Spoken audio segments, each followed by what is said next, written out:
एक समय की बात है। एक गांव था, रामगढ़। इस गांव की सीमा के उस पार एक घना जंगल था जिसे लोग जादुई जंगल कहते थे। कोई नहीं जानता था कि वहां क्या है, क्योंकि जो भी गया कभी लौटा नहीं। बुजुर्ग कहते थे, वहां पेड़ बातें करते हैं और रास्ते हर दिन बदल जाते हैं। लेकिन अनिरुद्ध नाम का एक जिज्ञासु लड़का था जो इन कहानियों पर विश्वास नहीं करता था। वह हमेशा कहता, अगर कोई नहीं गया तो पता कैसे कि जंगल जादुई है। एक दिन गांव में सूखा पड़ा, कुएं सूखने लगे, फसलें बर्बाद हो गई।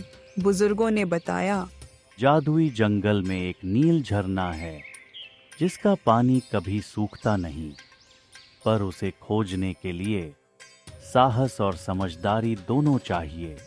अनिरुद्ध ने तय किया कि वह जाएगा। उसकी माँ डर गई, बोली, बेटा, जो वहां गया लौट कर नहीं आया। लेकिन अनिरुद्ध बोला, अगर कोई न जाए तो रास्ता कभी नहीं खुलेगा माँ। गांव की प्यास बुझानी है। अनिरुद्ध अगले दिन सुबह निकल पड़ा।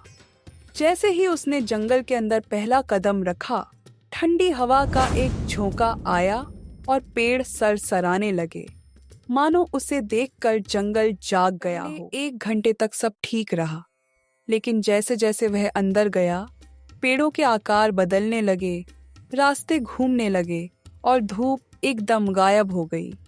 ऐसा लगा जैसे कोई उसे देख रहा हो। एक पुराने पेड़ की शाखा पर एक हरे रंग का तोता बैठा था। जैसे ही अनिरुद्ध पास गया, तोते ने कहा, वापस जाओ बालक, यहाँ खतरा है। तू बोल कैसे रहा है? मैं इस जंगल का रक्षक हूँ। जो सच्चे दिल से आता है उसे ही रास्ता दिखता है। मैं अपने गांव के लिए पानी खोजने आया हूँ, झूठ नहीं बोल रहा। ठीक है, लेकिन आगे 3 परीक्षाएं होंगी। पास हुए तो झरने तक पहुंचोगे।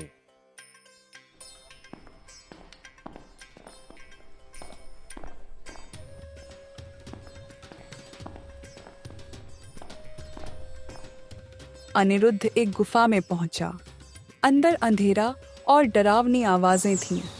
अचानक उसके सामने उसका डर खड़ा हो गया। एक विशालकाय छाया जिसमें उसकी सारी असफलताएं, दर्द और डर समाये हुए थे। उसने आंखें बंद की, गहरी सांस ली और कहा, मैं अपने डर से नहीं डरता, मैं अपने गांव के लिए आया हूँ। छाया गायब हो गई और रास्ता खुल गया।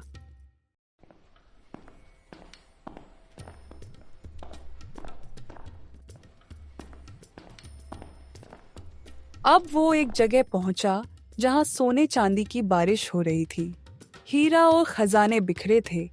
एक आवाज आई, बस एक सिक्का ले लो और लौट जाओ, तुम्हें कभी गरीबी नहीं देखनी पड़ेगी। अनिरुद्ध मुस्कुराया और बोला, अगर मैं यहाँ रुक गया तो मेरा गांव प्यासा मर जाएगा।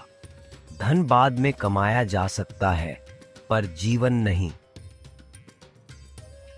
इतना कहते ही खजाने गायब हो गए और एक पुल बन गया।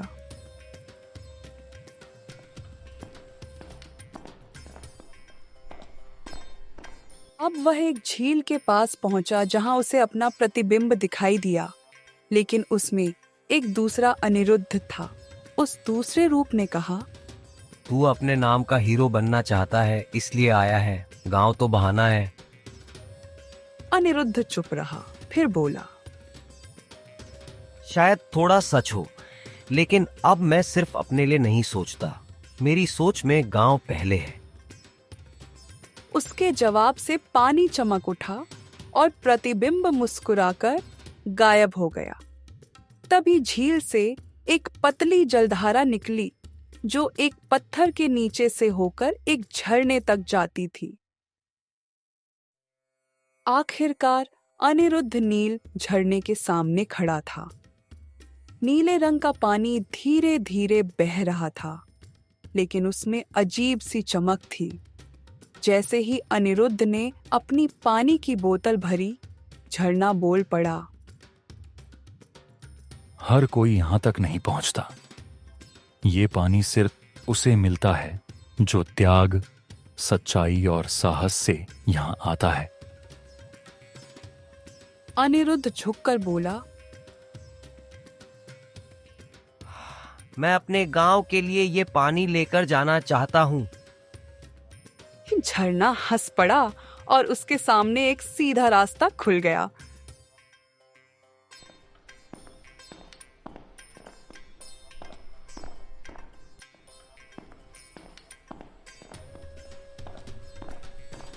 गांव में सबने उम्मीद छोड़ दी थी, लेकिन तीसरे दिन बारिश के बाद जैसे ही आसमान खुला, अनिरुद्ध बोतल लेकर गांव लौटा।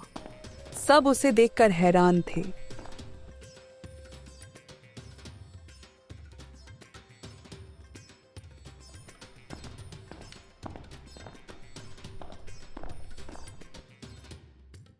जैसे ही उसने कुएं में झरने का पानी डाला, धीरे धीरे पानी ऊपर आने लगा। कुछ ही दिनों में गांव फिर से हरा भरा हो गया। गांव वालों ने अनिरुद्ध को जादुई नायक कहा, लेकिन अनिरुद्ध ने कहा, ये जंगल सिर्फ उन लोगों को अपना रहस्य दिखाता है जो खुद के लिए नहीं, दूसरों के लिए जीते हैं। अब वह जंगल सबके लिए रहस्यमय नहीं रहा, बल्कि प्रेरणा बन गया।